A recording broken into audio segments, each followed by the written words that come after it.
Hi there, I'm Lily and welcome back to my podcast. If you're new here, my name's Lily, I'm lilykate makes on Instagram and all the places, and I'm a knitwear designer. I live in the northwest of England, where it's currently very grey and rainy, and we have not yet reached spring, even though it is the 3rd of May. So today I thought I'll just do a regular podcast, haven't done one in a while, just talking through things I've been making recently, new designs that are coming out, things that I've recently finished. I've actually found myself with empty needles at the moment, which is crazy. Well, not quite empty, I have a silly little project on the go that if it works out well, I'll share it. If not, I'm just going to kind of pretend it never happened. But a little bit different to my usual style. But anyway, other than that silly little project, empty needles! All the sleeves are now complete. If you follow me on Instagram, you will have seen that I was not only stuck on Sleeve Island, I was on Sleeve Archipelago, as lovely follower Lota commented the term Sleeve Archipelago, and it has stuck. So Lota, love that one. I finally made it off though. The archipelago had about 6 islands to it at one point, so there was a lot of sleeves to knit, there was a lot of going around and around, but I think I've made it there. In amongst my projects, some projects that I've had sample knit, completely sample knit, and then some that I've had partly sample knit and have kind of been passed back and forth for me to do the edgings and sleeves, hence why I have been doing a lot of edgings and sleeves lately. Yeah, and there's kind of an unplanned theme going on, apart from one item that doesn't fit. Everything else is kids TV presenter vibes. I've ended up being very primary coloured lately, which wasn't particularly a plan, but it's just sort of happened that way. Not complaining, I'm okay with it. I like my nice and clean and crisp and fresh colour palette. It's one way of feeling remotely springy when the weather is not. So yeah, there's that. Quite enjoying it, and I thought I'd talk them through. Oh, apart from this one as well, that doesn't quite fit with the kids TV vibe, but we'll go with it. So as for what I'm wearing, my Take Turns tank design, a little bit of a tongue twister, do apologise for that, and it's actually a pattern from 2022. The original is anyway. So some of these are new designs, completely new. Some of them are kind of hybrids of older designs. Some of them are updates on old designs, which I've quite like doing really, because it feels like it goes with the whole slow fashion ethos that, you know, you don't have to have everything brand new all the time for it to actually feel fresh. So this is another example of that. I think I spoke about that in my last video actually, I can't remember. So yeah, my Take Turns tank pattern from 2022, and the original had a plain body and then it had raised stripes on the upper back. I'll put some photos, which I love. I think they're cool, they're like a little textured detail, and it was a fun way to use novelty yarn. I mean, the yarn that I used was just boucle, which isn't exactly the wildest thing out there, but just a little bit of different texture that you wouldn't want next to your skin. But I remember some of the test knitters used like eyelash yarn or Larry bright fluffy loopy weird stuff that would look way too much in a whole item, but it looks kind of cool on the back, or I like it anyway. But I know quite a few people said that kind of, the detail kind of put them off, that they weren't too keen on that, or they thought it would be uncomfortable, which I've literally never noticed it to be uncomfortable, like leaning against anything, but I don't know, maybe I'm just not sensitive to those things. But yeah, when thinking about summer tank top designs for this year, I knew I wanted to do something nice and clean, you know, nice slightly sporty lines, nice and minimal. Yeah, so I knew I wanted something along those lines, and I thought, well, actually I love the shape of the original one. So I remember spending so long on it 2 years ago, ripping and redoing this top section so many times it was ridiculous. I wanted to throw it out the window multiple times, as is usually the case with my designs. They all get threatened with out the window, but somehow most of them make it, not all. yeah, to get this neck and shoulder and armhole shaping just right, I spent ages on it because it's got 2 different increase rates there to just gently curve, so you get a slight sporty feel but without it being like overkill. It doesn't look like a sports bra and it covers your bra nicely. So I thought, you know what, I'm just going to do that again, like just do a fresh version of that because I still like it. I still would want to use all those details, so let's just give it a completely different look by putting stripes all over it instead of just on the upper back. So they were raised stripes that like sat proud of the fabric, so none of the textured yarn actually sat against your skin, whereas this time it's just like stripes, you know, normal. So if I show a little bit closer, whoops, you can see along here there's the curved shaping, so the armhole shaping actually starts quite high so that it curves around here, because I don't think it's the nicest look when shaping comes down here and then out. It kind of exaggerates this portion, which I just don't think looks very balanced as a top. You know, oh gosh, I'm trying to, maybe I kneel here, that's better. Yeah, I'm not keen on a look when it goes sort of down and out here. Even on a sports bra, I prefer the straps to either just sit wider or come out from higher. So a lot of my designs are led by what I don't like. There's a hell of a lot of things that I don't like. Design features, little ways things fit that I'm like, nope, nope, nope, nope, nope. Oh yeah, I like this in the end. So if I sound very negative, it's because a lot of the things I land on one idea because I've ruled out 20 others.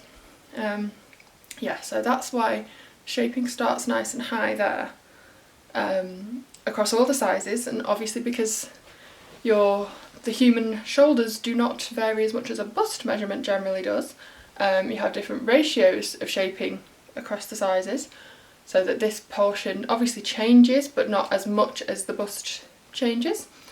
So yeah, they all start up here but then have the different rates change. You change from one rate to another at different points depending on the size.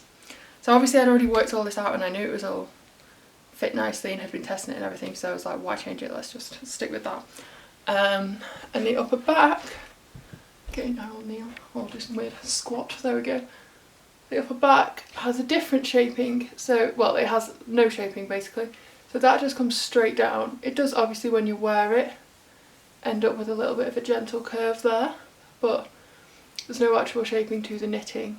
So it's a nice neat right angle there, but it doesn't sit too far back, so it does cover a bra. Or I sometimes wear it with one of those, you know, if you just have a normal bra but one of those little claspy things that holds the straps together and across at the back, that's like perfect, then it absolutely won't show, but you can definitely wear a normal bra. So something that I did have to think about carefully when it came to doing this updated version, didn't change any of the shaping whatsoever, that's all as is, but the stripes, I was very careful with the positioning of the stripes. So you can see here there's a stripe that goes all the way across, but there's a little bit of breathing space between the stripe and the bottom of the neck shaping there, because I find if that stripe goes right up to the edge of the neck, you then have to pick up into that stripe, which like pinches a bit of the stripe and makes it look skinny there. Not great look in my opinion. And it also, no matter how well you do the shaping, you're always going to get a slight tug on the fabric here, which distorts that stripe. You see, if I pull from here, we get that kind of corner point there. And no matter how nicely this fits, that's just always going to happen because the fabric is anchored there, and then you cast on a bunch in the centre. Sorry if I'm like looking off the camera here, by the way, it's because I am looking in the viewfinder because I'm trying to point things, so I'll try to not do, but apologies if that's annoying. So yeah, I wanted there to be a little bit of breathing space between that stripe and there, so that sort of, this stripe was the most important one, and then I worked back from that to figure out where the first stripe on the shoulders needed to be, and there's actually one more stripe on the front than there is on the back because of the way it would have coincided with the shaping, and I think it looks better to just omit one stripe than it is to force one in here, where it wouldn't have actually had quite enough space, wouldn't have had the same number of rows between as there is on the rest of the body. It would have had to kind of be a bit squished. So I always think it's better to have a little bit more breathing space and a bigger gap between stripes than it is to squish one in where it doesn't quite fit. So that's just a little designy thing there for you. And I also made sure that the stripes didn't coincide with when you cast on stitches at the bottom for the armhole here, for exactly the same reason. They get distorted or you have to pick up into it, looks messy, don't want that. So with having two different increase rates here, different shaping at the back, wanted to avoid a stripe clashing here or clashing here. It was quite a large spreadsheet that I needed to work that all out, because I charted every single size, all the increases, all the cast on bits for the neck and for the underarm, and made sure stripes didn't clash. So that is all included in the pattern. So obviously that is just for this stripe sequence, and if you were to work a different stripe sequence you'd have to think about those things yourself or just not care, either way. But yeah, it's included in the pattern for every size in this version. This particular, quite a wide gap between each white stripe in this case, but I quite like it. Kind of want a white version with red stripes as well. And as for the yarn that I used, this is a bit of a theme through 5 of the new items I have to share, that they use very budget friendly yarn. So they're all in YarnArt blends.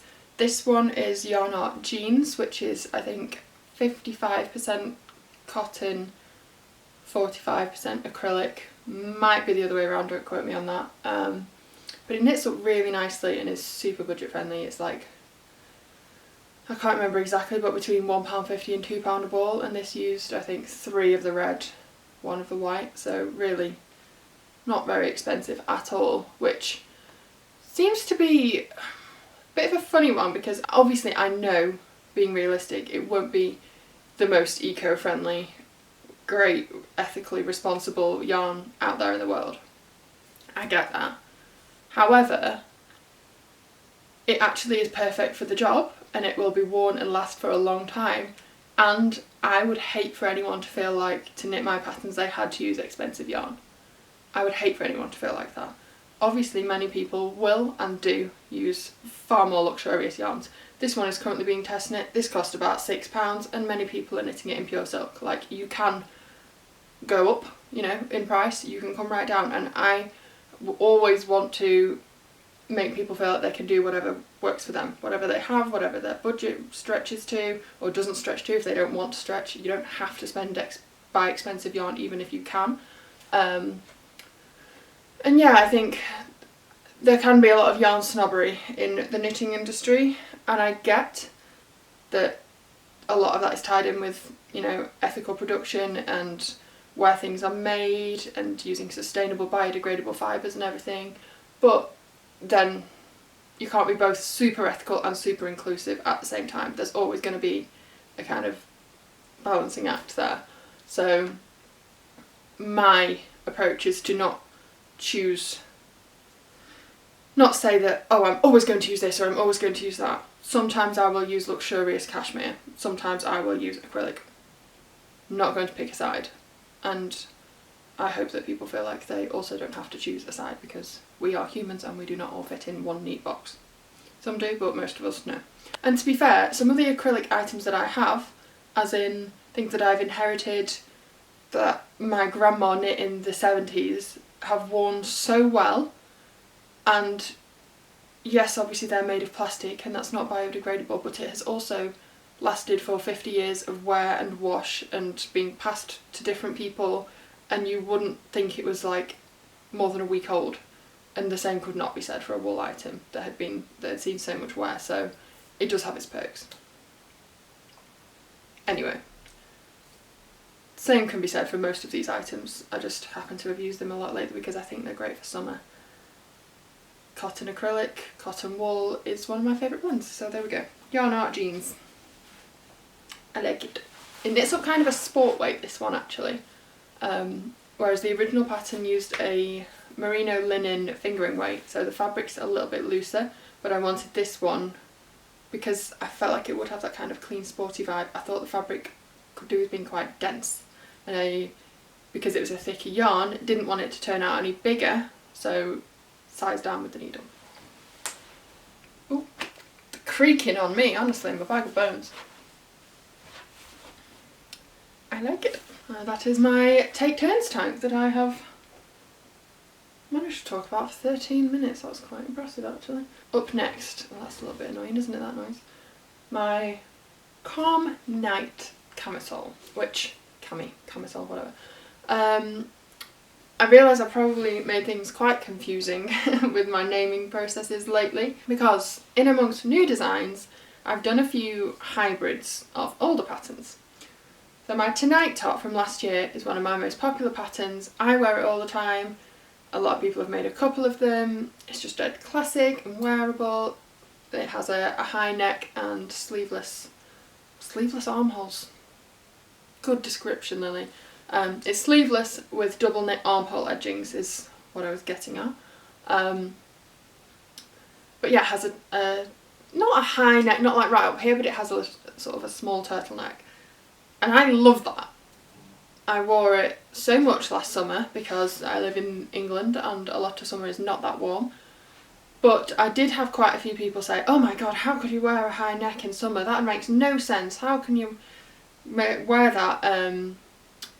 If I'm wearing something sleeveless, I want something with a low neck. It doesn't make sense to combine those two. And I would argue that for a lot of countries in the world it actually does, and it makes it a nice layering piece that you can just wear with a light blazer or something, because then you don't have two sleeves.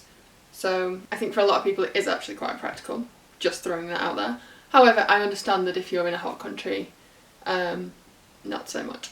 So I get that. So here we are. This is the V-neck version of the Tonight top.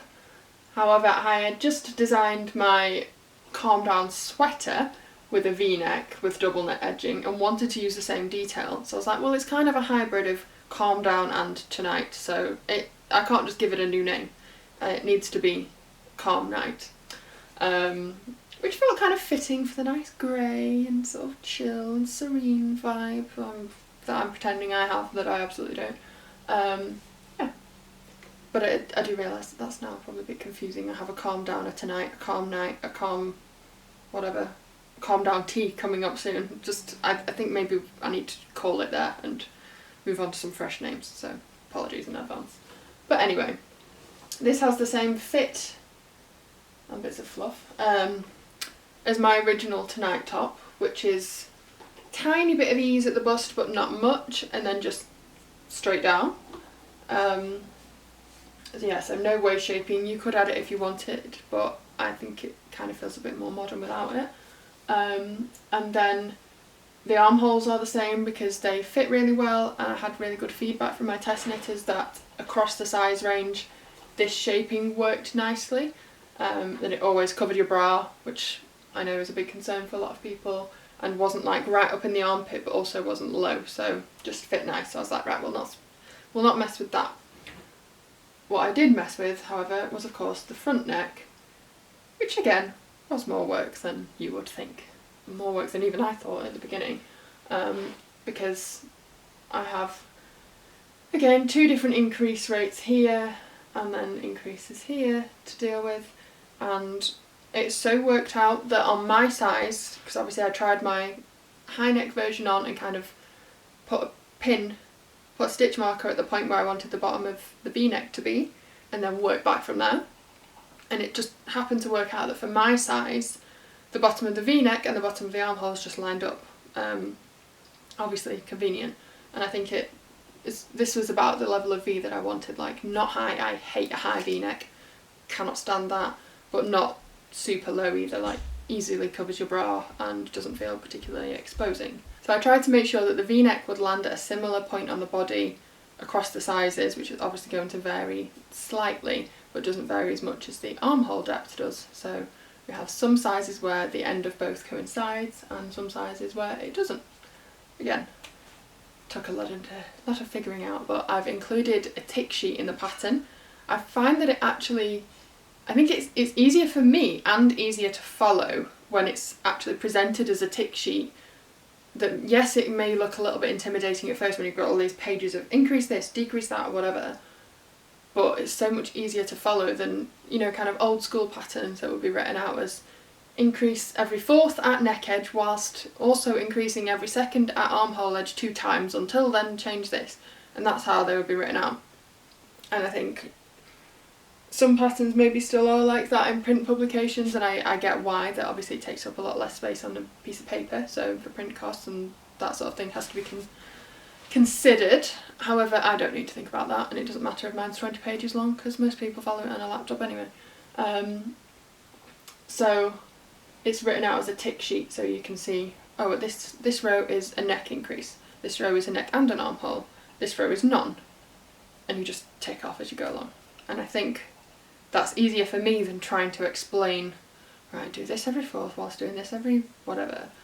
Easier for me and easier for people to follow, so I've kind of adopted that idea into a few of my designs lately, and people seem to like it. I don't think anyone in any of my test knits has had any questions about it, so that's a good thing. Most people have just, everybody's just been fine with it and it's made sense, so I'm going to use that more going forward, I think, to make it nice and easy. So this, like my Calm Down sweater, has a double knit edging around the neck, which is thinner than the double knitting around the armhole, because I just wanted it to be as minimal as possible. I think you can see the top. Can you see that? Is it just right in frame? Yeah.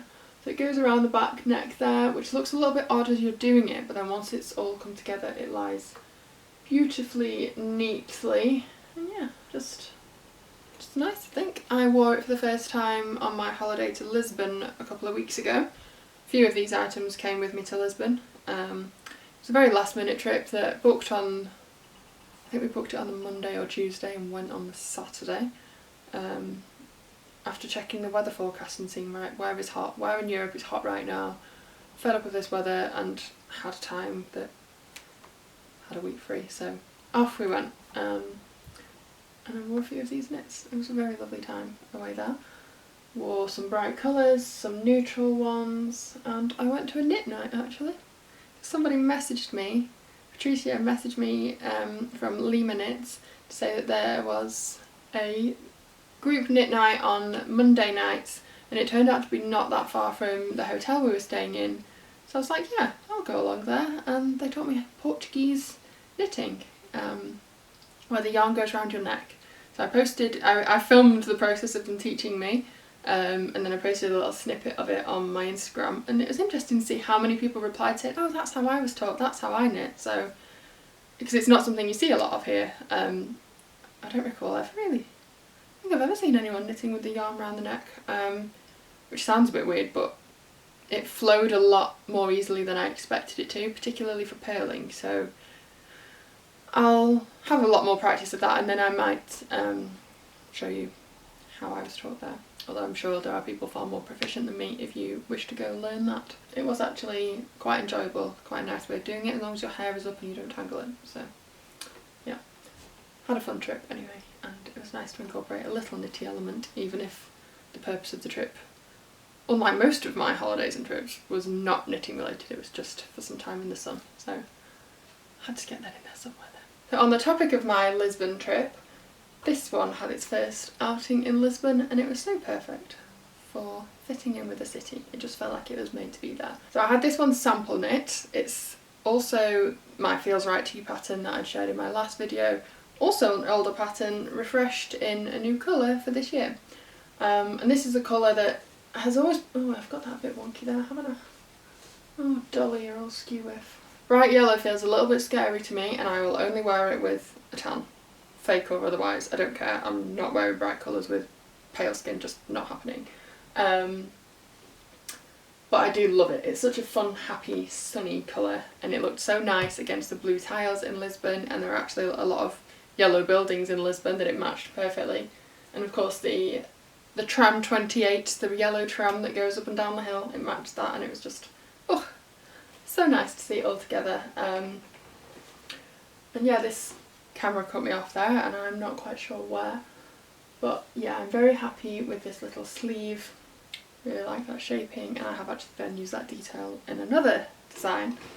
I think this is, well, I felt a bit torn about that really, actually, using similar details, because I think, oh, is it a bit of a cop-out that I'm not coming up with something completely fresh each time? But any runway designer or high street clothing designer or furniture designer or anything would have their signature things, wouldn't they? They wouldn't have to completely start from scratch each time. They would have their signature details and ways of doing things and shapes.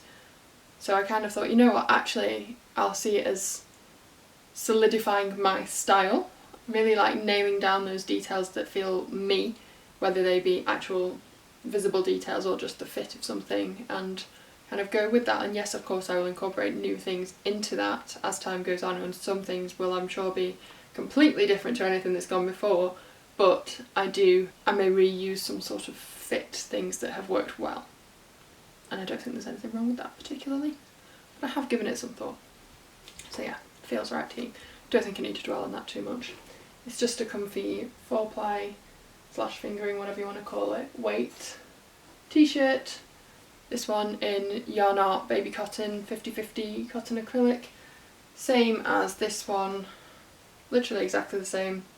Told you we were going kids TV presenter vibes with the colours at the moment.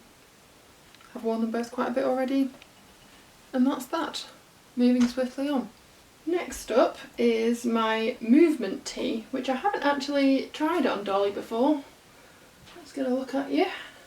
And this pattern will be coming out soon, either the 15th or 16th of May, TBC. Have some plans that I'm still figuring out for those dates, but soon anyway, in about a fortnight. I love it.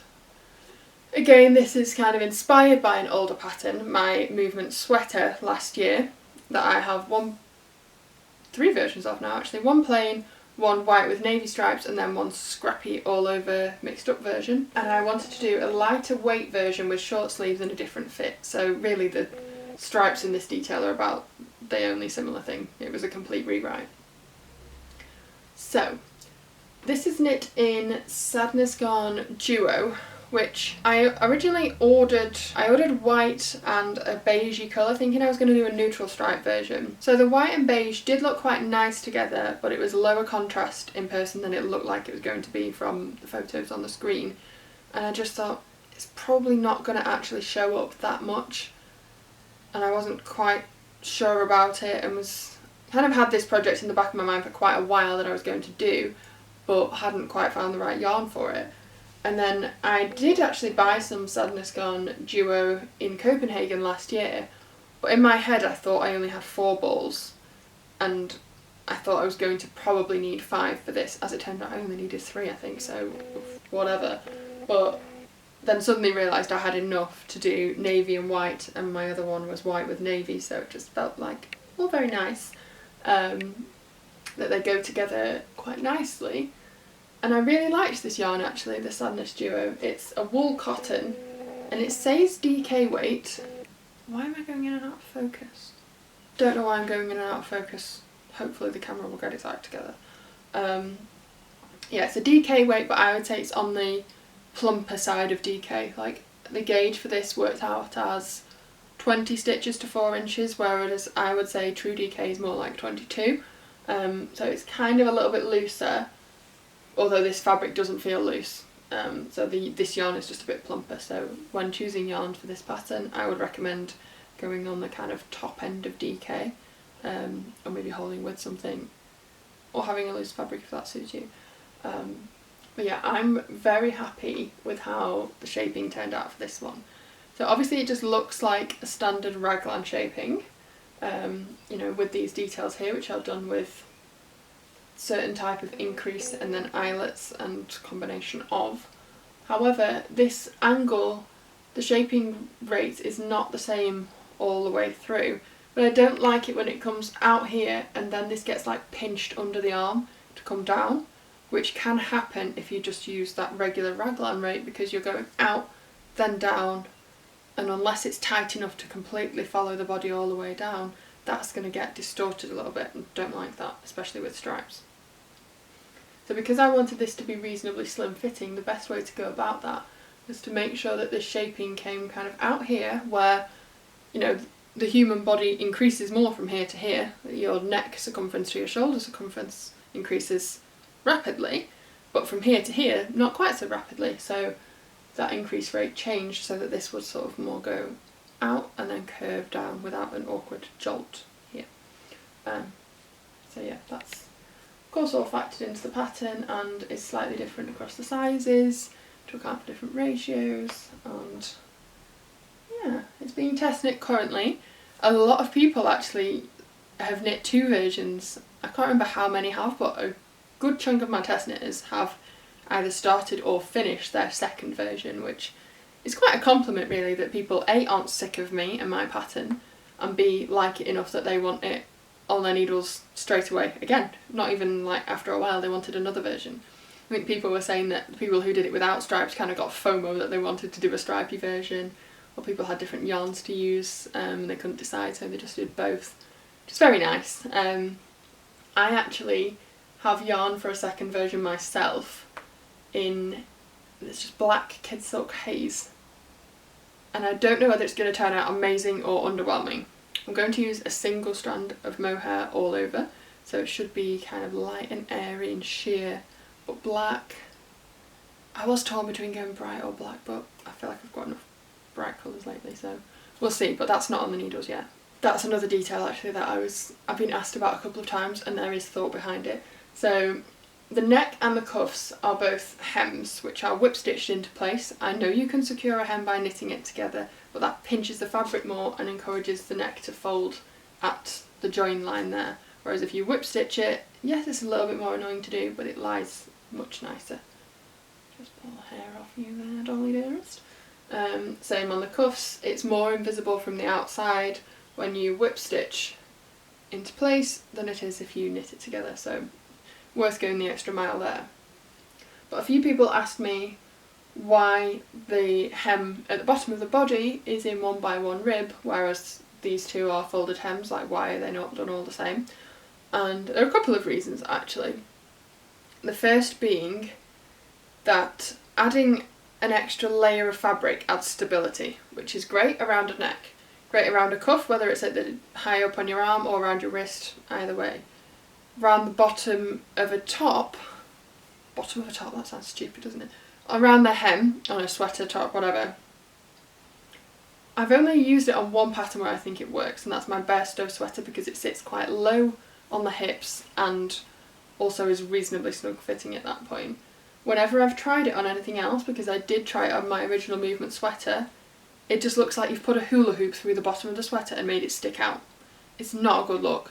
It adds like stiffness and body to a fabric, like putting interfacing on it, because you're adding another layer that then just kind of interrupts the flow, makes it, yeah, it just sticks out weirdly. It might work on my kid silk version just because it's going to be so light that the whole thing will weigh like 2 grams. So maybe I should try it there. But in most cases I found that putting a doubled over hem at the bottom, in fact I tell a lie, it is included on this design, but it's snug fitting so it's nowhere to go. Whereas if I'd used that hem on something looser, it just makes it stick out. This can't stick out because it's small. So eating my words there that I have used on other designs, but selectively. There is thought behind it. Didn't use it on here because I think it's adds a nicer kind of drape to the top for it being in 1x1 rib, and also the way the stripes fell, which I would encourage doing this wherever your stripes kind of fall. This section worked out deeper so that we have the 10 rounds of navy in the main stripe and then the 1x1 rib at the bottom also in navy, so this is a chunkier stripe, which at first you might think seems a bit strange, and I kind of wish I'd applied the same principle to this actually. But it reminded me of something that my textiles teacher taught us when I did my A-level textiles, and she told us this in relation to where things sit on a page. That if you're putting, let's say, a sketch or a photo or something in the middle of your sketchbook, and you're just having one thing on a page, you wouldn't put it in the middle. You should always add a little bit more breathing space at the bottom of something, on the bottom of the page in that case, or the frame if you were putting artwork in something. Apparently this is a framing technique that it's done very subtly, but it's done. That you add a tiny bit more space at the bottom than you do at the top. It's just kind of one of those optical illusions that if it actually is dead centre on the page, it will look like it's towards the bottom. Don't know if it's because of the angle that you're looking at something, I can't remember the kind of science behind it, but she always recommended putting something slightly further up. Like if it was in the centre, then just move it up a tiny bit and it would look more balanced.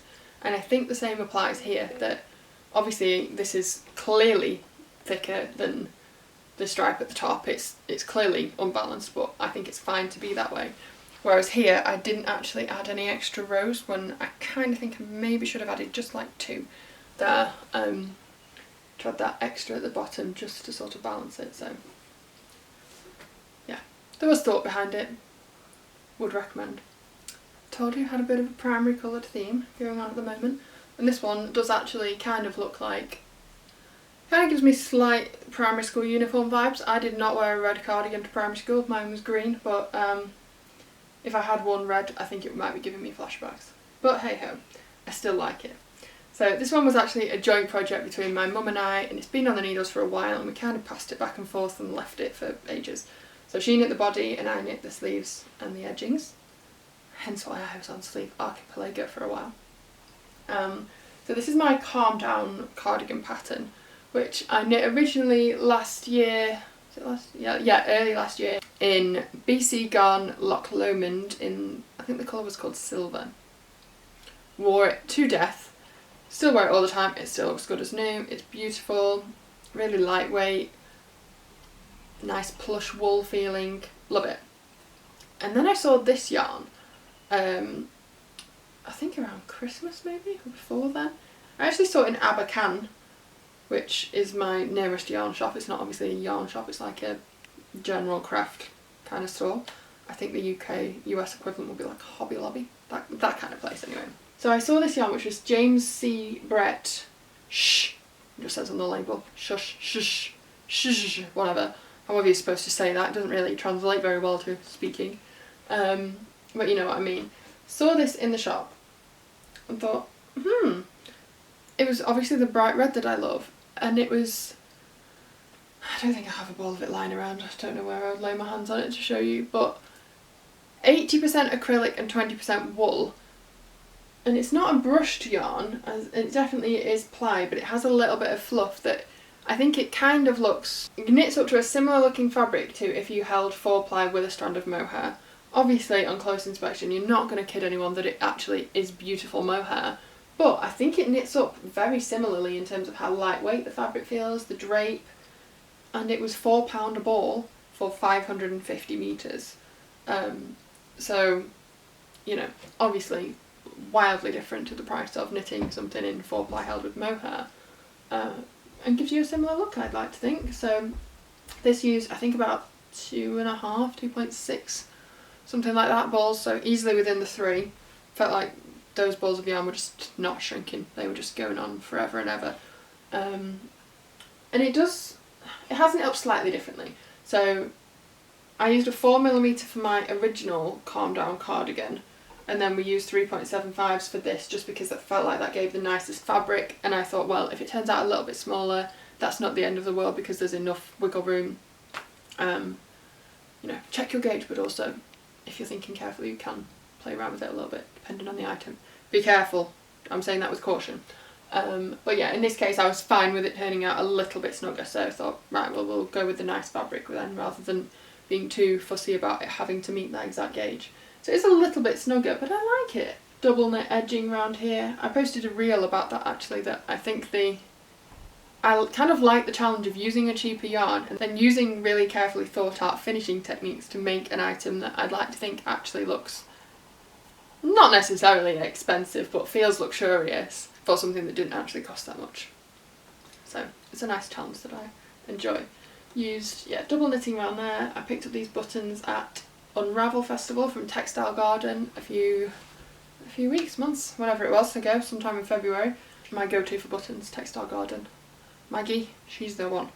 Button lady, love them. So the one thing that is different, I would say, is that the rib details down the side on the sleeves don't block out quite the same. So on my original, which used 100% wool, this blocked out easily, but obviously this is only 20% natural fibre, so it wasn't going to block as well. So these do kind of want to curl in a little bit, but it's really not the end of the world, and I will still be wearing it lots regardless. yeah, I think it's nice to see it in a different colour, something a little bit brighter and fresher, and still the same classic design. My final new item I have actually changed into, partly because I think it's easier to show on a body and partly because it's fresh off the blocking mats and I wanted to see what it actually looked like. This is the first try on, so I hope you appreciate the bravery of doing this with red lipstick on. I don't think I've got a single mark, which I'm quite proud of myself for. So let's have a look. This is my first look off the blocking mats. She says, trying to hover here. There we go. That's the detail I was talking about. It's kind of similar shaping to my Feels Right tee, but with the rib detail of Calm Down cardigan. So this has actually blocked out a little bit. This used a wool cotton Rosarios Belmonte, if I remember correctly. So a little bit of waist shaping. This is my Calm Down tee.